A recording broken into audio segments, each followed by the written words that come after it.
I'm going to talk to you about how you can manage your production. And what I mean by that is how you actually can meet the deadline for your film without there being too much stress. It's actually, I know, particularly for the high school students, quite hard to fit this in with everything else that you're doing, particularly to be able to dedicate the time that's involved. But hopefully I'll be able to give you a few ideas of how you can do that. So once you've come up with your idea, which Shane has already talked to you about, you then need to make a timeline. Now, whenever I'm working on a production, I make a timeline, and I always start with my deadline. So your deadline is actually when the entries close, which is the 1st of September. So when I say the entries close on the 1st of September, that means we need to have your entry in the mail on the 1st of September. Postmark the 1st of September. If it comes after that, it's a high chance that it won't get looked at all. But you have plenty of time, as you can see. So I'm allowing for you to say, start on your production next week. So next week, if you make a timeline, and then the first thing you need to do after you've come up with your idea is write a script and make a shot list. And I'll talk to you about the shot list in a moment. I've allowed plenty of time for you to write the script. You need to allow a few weeks to do that, because you might have to come back to it, backwards and forwards to it a few times before you get it right. And you then need to come up with a storyboard, and I'll also show you what a storyboard is. And again, I've allowed plenty of time for that. Now, choosing roles for your crew, if you haven't already done so.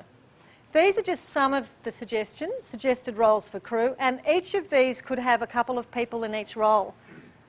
So, who in the room likes to write? Okay, well, you can have more than one writer doing your script, okay? It might take a couple of you. Same with the director and the production assistant and the other roles here as well. Now, the director, everybody thinks, just tells everybody what to do. Actually, what the director does is he or she works out the shots that they're going to take and relies actually on the production assistant and the producer to make everything else happen around you. The production assistant needs to be somebody who's really organised. Who's really organised? Can make a deadline, can boss other people around. That's what the production assistant needs to do, okay? Help your teacher. So then you have a camera operator and a sound operator. Shane's actually told you about those roles. And the talent. There's usually no problem at all with getting people to stand in front of the camera. Who out of all of you likes to act? Right, so you won't have problem getting talent.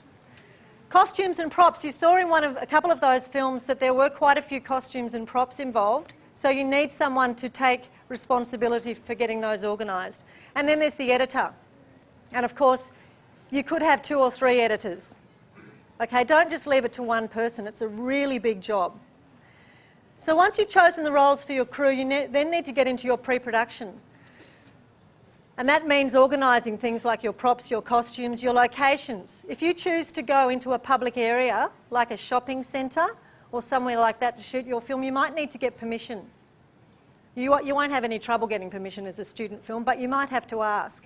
Similarly, if you're going to go and interview the mayor of your town, he might or she might be a very busy person, and you might need to allow plenty of time to get an appointment.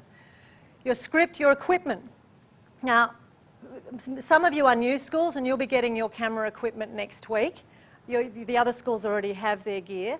But you need to actually become familiar with your camera and the rest of your equipment. Don't leave it until the day before your shoot, because you might then find that you haven't charged the batteries and you actually don't know anything about the camera, and that will reflect on your film. And then you need to make a shoot schedule. Now this is just an example of a shoot schedule. What that does is it shows everybody in the crew where they have to be, when, and what they need to bring. Who can tell me why a shoot schedule is really important? Yep. So you don't forget anything. So say the day that you go, this is just a little sample I did based on a documentary about an animal shelter. Say on the 8th of July you're going to the dog beach and you're going to shoot a whole lot of dog owners with their dogs. Lots and lots of them. And the director's going to need a megaphone to be able to communicate with them. If the props person doesn't know that they're supposed to bring a megaphone and they don't turn up with one, it's such a waste of time for someone to either have to go back and get it or for you to reschedule that shoot. This is a really easy thing to do, generally done again by the production assistant or the producer, and you just send it out to everybody so that they all know where they are meant to be. Okay? Then you can start shooting. So as you can see, I've allowed for you not to start shooting until the middle of June. You need all that time for pre-production. Don't just go out and pick up the camera next week and say, right, let's make our film.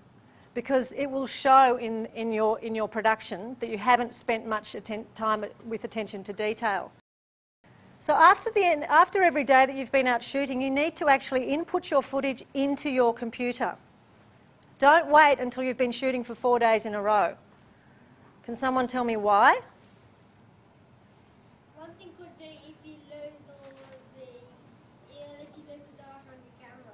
Well, you could do that. That could happen.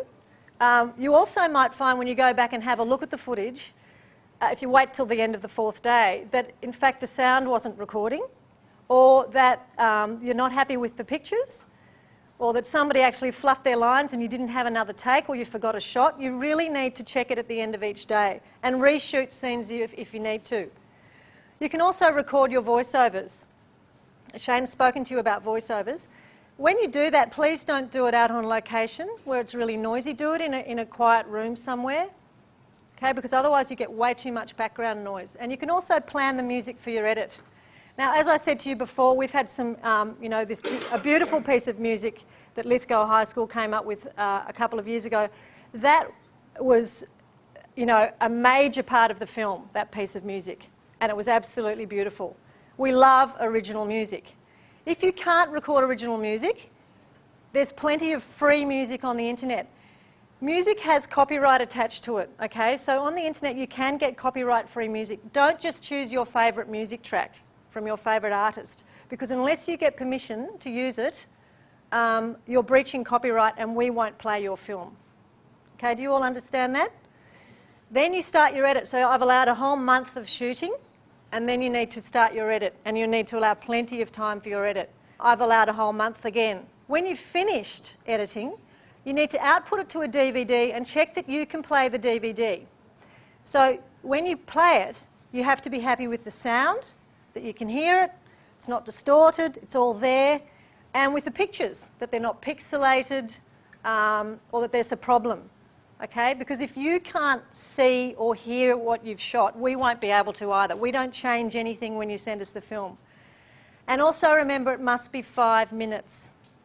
If it's 5 minutes and 10 seconds, the judges will watch the first 5 minutes. Okay? If your credits are the last 10 seconds, probably doesn't matter. But if your punchline comes in the last 10 seconds, they might miss the whole point of your film. You can actually also make a film in 2 minutes. You've all seen commercials on television. They're 30 seconds, 60 seconds. We'd love to see some really short films to see what you can come up with. And then you need to label your DVDs. Last year we got a couple of DVDs that weren't in cases. They were wrapped up in a piece of paper and put in a plain envelope and sent to us with a pencil written on them. Fortunately, they weren't totally damaged. Okay, but you really need to write on them properly, put them in a proper DVD case, and then send them to us in a post-pack so that they don't get damaged. It would be a real shame if it was damaged and we couldn't watch it. So then I've allowed, for you to send us your entries a good week before deadlines close, so that you're not putting pressure on yourselves. Because believe me, the edit is usually when we get lots of phone calls from schools panicking because they're running out of time. So does that all make sense? Okay, so this is a storyboard. Does everybody know what a storyboard is? Okay, it's basically your script in pictures. This is a storyboard from a movie called Empire of the Sun. And in this storyboard, they've actually put the shots from top to bottom. So it just needs to be really basic. You don't need to spend ages and ages colouring in every frame. It can just be stick figures. But what it shows is the type of shot and a description of the shot. And then what happens is that the director will go ahead and make his shot list from this in the script. So this is a really useful little thing to do. And then there's the shot list. When Shane does a shot list, he gets his script and he numbers the shots next to the pieces of the script that it refers to. and then he goes away and he writes a shot list. Now the shot list tells you a shot number, a location, and then there's a column there with ticks in it. That's so that you can mark off each shot as you've done it so you don't forget.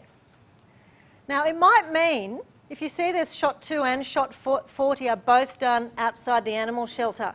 It's a shot at the beginning of the film and a shot from right at the end of the film, but they're the same size shot and they're at the same location, so do them together. Don't do your script in sequence or you'll be running backwards and forwards to the same locations all the time. When they shoot movies, they shoot all the stuff that's in one location at the same time, so you'll be often shooting the beginning and the end at one time. Okay, so that's why you need to be organised and mark these things off. And this again, I'm afraid, is the production assistant or the director assistant's job to make sure that you get all these shots. So does that make sense? Yes? Okay. So if you follow all of these things, I'm sure you will find that you will be far more organised in making your film, okay? And don't leave it all up to your teacher to do this, because it's a really important part of filmmaking that you need to get used to, the pre-production side of things, which is this. Okay, so good luck with making your film, guys. We're really looking, as Shane said, we're really looking forward to you to lift the benchmark and make a really fantastic film this year.